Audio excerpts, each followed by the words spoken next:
Assalamualaikum warahmatullahi wabarakatuh. Alhamdulillahirabbil alamin. Assalatu wassalamu ala asyrafil anbiya wal mursalin sayyidina wa maulana Muhammadin wa ala alihi wa sahbihi ajmain. Amma ba'd. Apa kabar anak-anak Bapak yang soleh dan soleha? Semoga kalian dalam keadaan sehat dan selalu berada dalam lindungan Allah Subhanahu wa taala dan tetap semangat untuk mengikuti pelajaran pendidikan agama Islam dan budi pekerti kelas 5 di SDN Buluh Kuning dengan tema pelajaran kisah teladan Luqman, subtema siapakah Luqman. Sebelum kita memulai pelajaran kita pada hari ini, marilah kita bersama-sama berdoa. Berdoa dimulai. Bismillahirrahmanirrahim. Raditu billahi robba wa bil islami dina wa bi muhammadin nabiyya wa rasula. Rabbi zidni ilma warzuqni fahma bi rahmatika ya arhamar rahimin walhamdulillahi rabbil alamin. Kompetensi dasar yang pertama, memahami kisah keteladanan Luqman sebagaimana terdapat di dalam Al-Quran. Yang kedua, menceritakan kisah keteladanan Luqman sebagaimana terdapat dalam Al-Quran. Kemudian, indikator pencapaian kompetensi. Yang pertama, siswa mampu menjelaskan kisah keteladanan Luqman sebagaimana terdapat di dalam Al-Quran. Yang kedua, siswa mampu menganalisis kisah keteladanan Luqman sebagaimana terdapat di dalam Al-Quran. Yang ketiga, siswa mampu mengetahui kisah keteladanan Luqman sebagaimana terdapat di dalam Al-Quran. Dan yang keempat, siswa mampu menceritakan kisah keteladanan Luqman sebagaimana terdapat di dalam Al-Quran. Adapun tujuan pembelajaran, yang pertama, meyakini kebenaran kisah Luqman sebagaimana terdapat di dalam Al-Quran. Yang kedua, menunjukkan sikap rendah hati sebagai implementasi dari pemahaman kisah keteladanan Luqman sebagaimana terdapat di dalam Al-Quran. Yang ketiga, memahami kisah keteladanan Luqman sebagaimana terdapat dalam Al-Quran. Dan yang keempat, menceritakan kisah keteladanan Luqman sebagaimana terdapat dalam Al-Quran. Baiklah, kita memasuki pelajaran mengenai kisah teladan Luqman. Luqman adalah hamba Allah Subhanahu wa ta'ala yang soleh. Ia tidak menerima kenabian, akan tetapi menjadi seorang ayah pilihan Allah Subhanahu wa ta'ala. Dia berkebangsaan Habsyi, berasal dari kota Sudan. Pekerjaannya sebagai tukang kayu, tubuhnya pendek. Dia memiliki kekuatan dan mendapatkan hikmah dari Allah Subhanahu wa ta'ala, sehingga nasihat yang disampaikan kepada anaknya diabadikan dalam Al-Quran.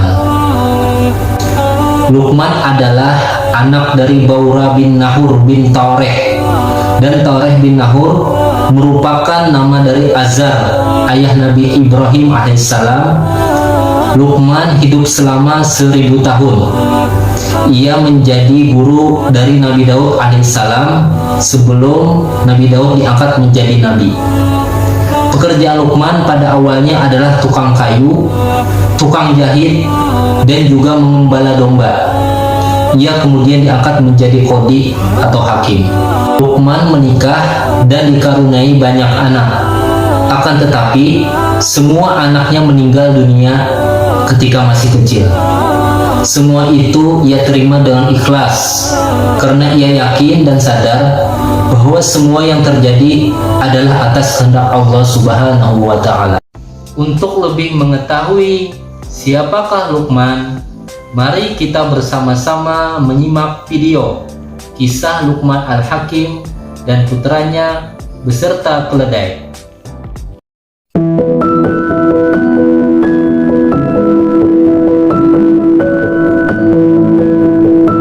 Suatu hari, Luqman Al-Hakim mengajak putranya jalan-jalan di tengah masyarakat untuk membuktikan bahwa membuat semua orang lega dan terima itu sangatlah sulit. Bahkan bisa dibilang sama sekali tidak mungkin terjadi. Apapun yang diperbuat oleh seseorang akan selalu ada yang mempermasalahkan, selalu saja ada yang tidak setuju. Luqman Al-Hakim menaiki keledai dan menyuruh putranya berjalan menuntun keledai. Kemudian ada sekelompok orang yang aneh melihat pemandangan itu dan segera berkomentar mencaci. Anak kecil itu menuntun keledai, sedang orang tuanya duduk nyaman di atas keledai. Alangkah congkak dan sombongnya orang tua itu. Luqman Al-Hakim pun berkata, Aku coba dengar apa yang mereka katakan. Kini giliran Luqman Al-Hakim yang menuntun keledai dan putranya naik di atasnya. Mereka melanjutkan perjalanan hingga bertemu sekelompok orang. Salah seorang dari mereka pun berkata, Lihatlah, anak kecil menaiki keledai, sementara orang tua itu malah berjalan kaki menuntunnya. Sungguh alangkah buruknya akhlak anak itu. Luqman Al-Hakim kemudian berkata kepada putranya, Anakku, dengarlah apa yang mereka katakan. Mereka berdua melanjutkan perjalanan. Kali ini keduanya menaiki keledai mungil itu. Mereka berdua terus berjalan hingga melewati sekelompok orang yang duduk-duduk di pinggir jalan. Salah seorang dari kelompok itu menyindir, Dua orang itu naik keledai, berboncengan, padahal mereka tidak sedang sakit. Mereka mampu berjalan kaki.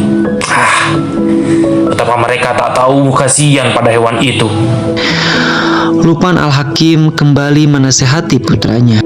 Lihatlah apa yang mereka katakan, wahai putraku.